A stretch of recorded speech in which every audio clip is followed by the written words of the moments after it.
Students, welcome to my YouTube channel the physics Vigyan. पहले हम समझते हैं कि मोशन क्या है।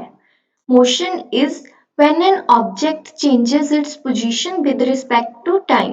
फॉर एग्जांपल, आपने अपने आसपास व्हीकल्स को देखा होगा जो मूव कर रहे होते हैं। एक टाइम पे उनकी पोजीशन कोई और होती है और दूसरे ही टाइम पे उनकी पोजीशन चेंज हो जाती है। So we can say that that particular vehicle is in motion. Similarly, हमें पता है प्लैनेट्स सन के अराउंड रिवॉल्व करते हैं, तो उनकी पोजीशन भी क्या है, टाइम के साथ साथ चेंज होती है। तो that planets are also in motion. Motion is relative means same object जो एक ऑब्जर्वर के लिए रेस्ट पर है वो किसी दूसरे ऑब्जर्वर के लिए मोशन में हो सकती है। फॉर एग्जाम्पल, जो पर्सन्स बिल्डिंग्स को अर्थ से ऑब्जर्व करते हैं उनके लिए बिल्डिंग्स रेस्ट पर हैं, लेकिन सेम बिल्डिंग्स को जब कोई पर्सन आउटर स्पेस से ऑब्जर्व करता है उसे लगता है कि अर्थ के साथ साथ बिल्डिंग्स भी सन के अराउंड रिवॉल्व कर रही हैं, so buildings are in motion.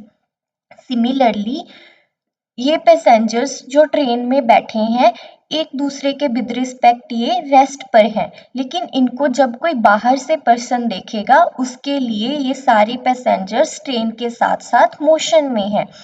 Similarly, ये पैसेंजर्स जब अपनी विंडो के बाहर देखेंगे तो ये ट्री माउंटेन्स इनके लिए they are in motion in direction opposite to that of train.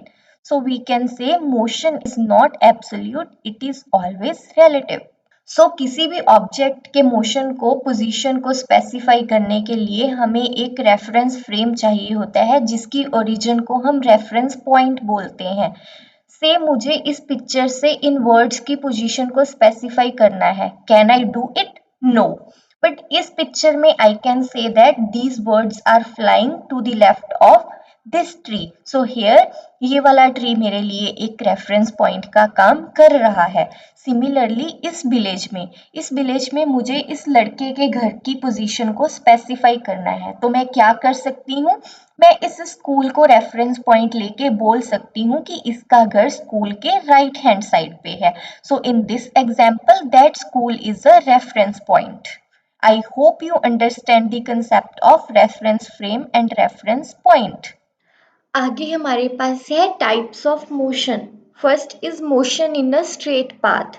इसमें क्या होएगा, जो हमारी बॉडी है वो एक पर्टिकुलर डायरेक्शन में ही मूव करेगी।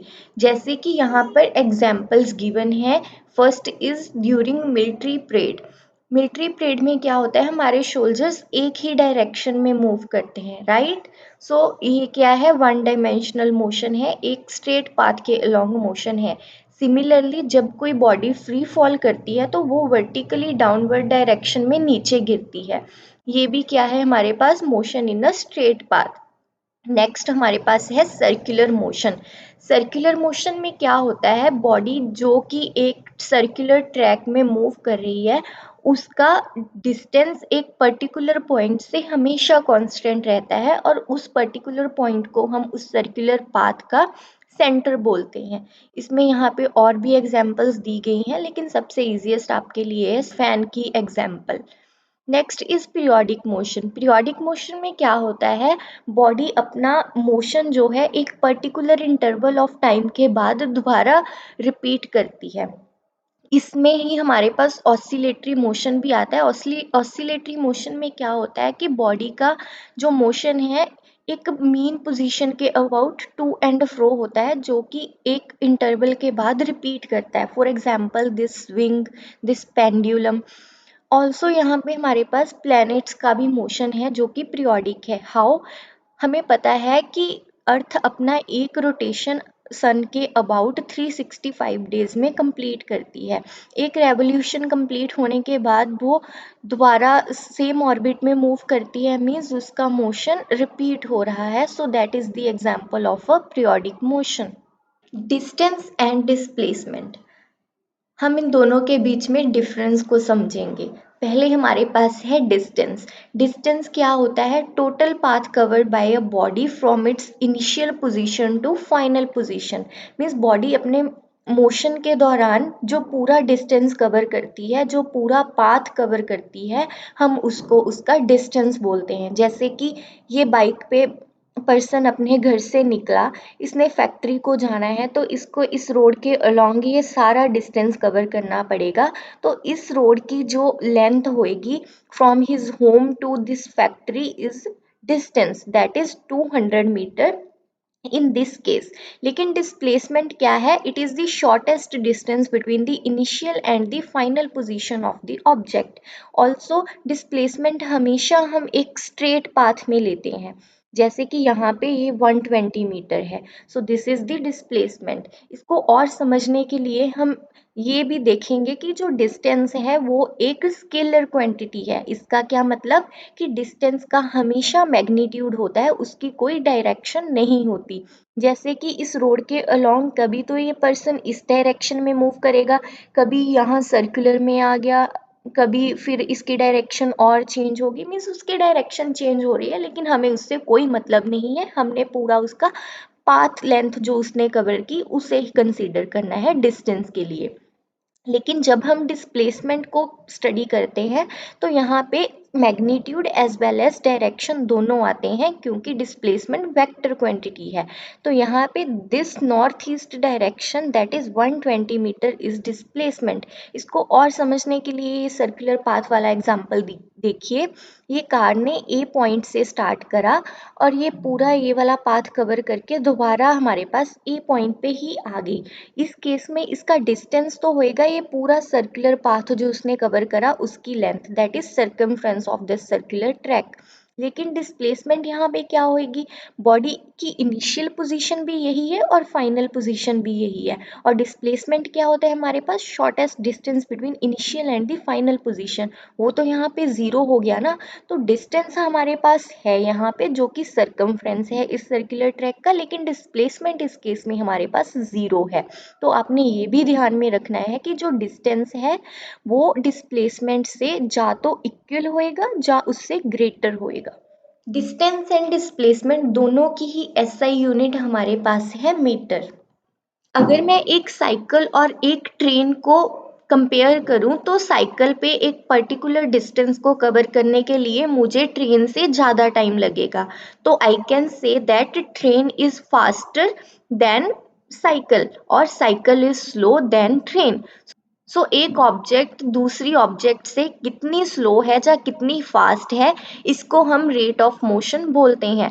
रेट ऑफ मोशन को डिफाइन करने के लिए हमारे पास दो इम्पॉर्टेंट टर्म्स हैं, स्पीड एंड वेलोसिटी। अभी आप मानिए कि मैंने 1 घंटे का टाइम दिया है साइकिल को और एक ट्रेन को, कि उन्होंने 1 घंटे में कोई भी डिस्टेंस कवर करना है। जो साइकिल होएगा वो कम डिस्टेंस कवर कर पाएगा और ट्रेन है वो 1 घंटे में ज़्यादा डिस्टेंस कवर कर पाएगी। So this is the convenient way to say which object is moving how fast or how slow as compared to others। सो इसे हम स्पीड बोलते हैं। स्पीड क्या है? Distance covered by an object in unit time. जैसे यहाँ पे देखिए, कोई ऑब्जेक्ट इनिशियली ए पोजीशन पे थी और टी टाइम पे वो मूव करके बी पॉइंट पे चली गई, और ए और बी पोजीशन दोनों में डिस्टेंस कितना है? एस।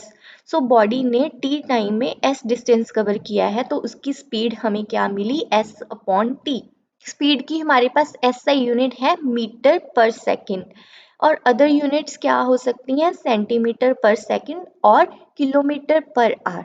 और दूसरा स्पीड हमारे पास स्केलर क्वांटिटी है। क्यों? क्योंकि यहाँ पे हम डिस्प्लेसमेंट नहीं डिस्टेंस ले रहे हैं, that itself is a scalar quantity. अभी ये तो रेयरली होता है कि एक बॉडी अपने आप को एक कांस्टेंट स्पीड में मूव करे। इनफैक्ट इनिशियली वो स्लोली अपने आप को स्टार्ट करती है, देन वो अपनी स्पीड को इंक्रीज करती है।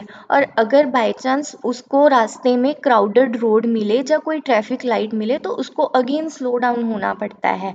तो इस केस में हम स्पीड नहीं बल्कि एवरेज स्पीड लेते हैं। Average speed is total distance travelled upon total time taken by that object. Speed के बाद हमारे पास है velocity. Velocity is the speed plus direction, means यहाँ पे हमें डायरेक्शन भी स्पीड के साथ साथ स्पेसिफाई करना होता है। जैसे कि आप इस कार की एग्जांपल लीजिए, अगर मैं यहाँ पे ईस्ट डायरेक्शन को पॉजिटिव ले रही हूँ तो मुझे उसकी opposite direction that is west उसको नेगेटिव लेना पड़ेगा।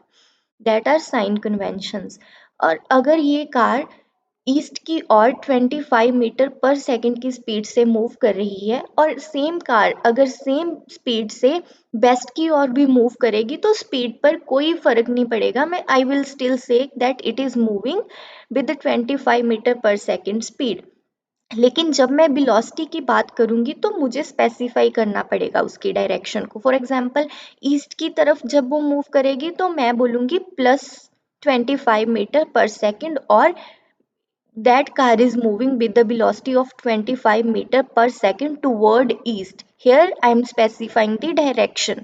और सिमिलरली अगर ये वाली कार 25 मीटर पर सेकंड की स्पीड से वेस्ट की ओर मूव करेगी तो उसकी वेलोसिटी को मुझे नेगेटिव साइन से लिखना पड़ेगा, जहाँ मैं बोल सकती हूँ that car is moving towards west with the velocity of 25 metre per second. Velocity और स्पीड की ऐसे यूनिट सेम होती हैं, that are metre per second. अभी मैं यहाँ पे सेम जो मैंने आपको डिस्प्लेसमेंट और डिस्टेंस वाले केस में एग्जांपल दी थी वही ले रही हूँ। यहाँ पे मैंने स्पीड का आपको क्या फॉर्मूला बताया था, distance covered per unit time, लेकिन वेलोसिटी हमारे पास वेक्टर है तो यहाँ पे डिस्टेंस की जगह पे क्या आ जाएगा, displacement per unit time. So same example यहाँ पे ये कार ए पॉइंट से स्टार्ट करी, ये पूरा उसने सर्कमफ्रेंस कवर किया और दोबारा ए पोजीशन पे आके रुक गई, तो इसका डिस्टेंस तो हो गया पूरा सर्कमफ्रेंस, तो इसकी स्पीड क्या होगी, circumference of this track divide by time taken to cover that distance. लेकिन यहाँ पे हमारे पास डिस्प्लेसमेंट क्या है, जीरो, तो उसकी वेलोसिटी क्या होएगी, जीरो होएगी। ये वेलोसिटी जो मैं आपको जीरो बोल रही हूँ वो यहाँ पे एवरेज वेलोसिटी है। क्यों, क्योंकि यहाँ पे हम उसकी टोटल डिस्प्लेसमेंट ले रहे हैं। स्पीड और वेलोसिटी की बहुत ही इंटरेस्टिंग एग्जांपल है थंडर एंड लाइटनिंग। रेन के दौरान आपने ऑब्जर्व करा होगा लाइटनिंग के कुछ टाइम बाद आपको थंडर की साउंड सुनाई देती है। ऐसा क्यों होता है, is because the speed of light is far more than that of sound. So light को क्लाउड से आपके तक डिस्टेंस कवर करने के लिए बहुत कम टाइम लगता है एज कंपेयर टू साउंड, तो आपको लाइटनिंग पहले दिखती है और थंडर की साउंड बाद में दिखाई देती है। यहाँ पे एक बहुत ही इंपॉर्टेंट पॉइंट है that nothing can travel with the velocity greater than velocity of light, कि लाइट की वेलोसिटी सबसे ज़्यादा होती है। नेक्स्ट हमारे पास है uniform and non uniform motion. Uniform motion में क्या होता है, इक्वल इंटरवल्स में बॉडी इक्वल डिस्टेंसेस को कवर करती है। That an object is said to be moving with the uniform motion when it covers equal distances in equal intervals of time. जैसे इस एग्जांपल में देखिए, कार 0 से स्टार्ट हुई और यहाँ पे हमने 2 सेकंड के इंटरवल्स लिए हैं, तो फर्स्ट 2 सेकंड्स में बॉडी ने 0 से 4 मीटर का डिस्टेंस कवर किया। नेक्स्ट 2 सेकंड इंटरवल में body covers from 4 metre to 8 metre, so 8 minus 4 4 metre again. So यहाँ पे अगेन 4 8 मीटर से 12 metre that is 4 metre, so body is covering equal distances that are of 4 metre in each time interval of 2 second. So यहाँ पे body 2 second के हर interval में 4 metre का distance cover कर रही है। So I can say that this car is moving with the uniform motion. Uniform motion को आप यहाँ पे इस एनिमेशन के थ्रू भी समझ सकते हैं। ये देखिए एक्सेलरेशन जीरो है, एक्सेलरेशन को हम आगे स्टडी करेंगे, लेकिन अब के लिए आप ये समझ लीजिए कि यूनिफॉर्म मोशन में एक्सेलरेशन जीरो होता है। तो बॉडी की जो वेलोसिटी है वो हमेशा कांस्टेंट रहती है, जैसे यहाँ पे 1 मीटर पर सेकंड है। अभी हमें कैसे पता कि बॉडी यूनिफॉर्म मोशन में है, ये जो डॉट्स दिख रहे हैं आपको वो टाइम इंटरवल को रिप्रेजेंट कर रहे हैं। सो हर टाइम इंटरवल में देखिए 2 डॉट्स में डिस्टेंस सेम है, तो बॉडी सेम डिस्टेंस कवर कर रही है इंटरवल्स में।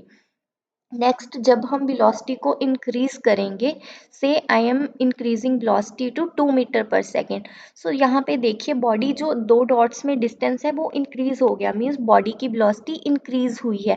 लेकिन अगेन कोई भी दो डॉट्स में डिस्टेंस क्या है, सेम है, मीन्स बॉडी एक कोई भी पर्टिकुलर इंटरवल में सेम डिस्टेंसेस कवर कर रही है, तो बॉडी क्या है, यूनिफॉर्म मोशन से मूव कर रही है।